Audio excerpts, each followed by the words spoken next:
கொடைக்கானலில் உறைபனி பாருங்க.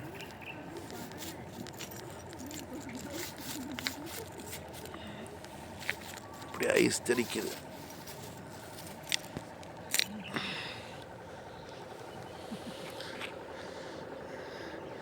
நேரம் 7:30 மணி ஆகுது.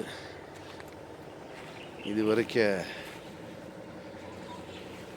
பனி போன மாதிரி இல்லை. இங்கே பாருங்கள், ஐஸாக நிற்கிது.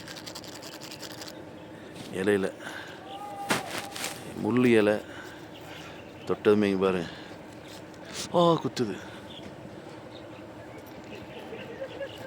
அப்படியே தடவணும், அப்படியே கரையுது பாருங்க.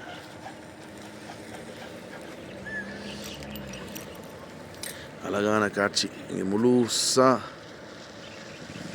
பனி படர்ந்து இது ஐஸாக இருக்குது. சுற்றுலா பயணிகள் அழகாக பார்த்துட்டு போயிட்டுருக்காங்க.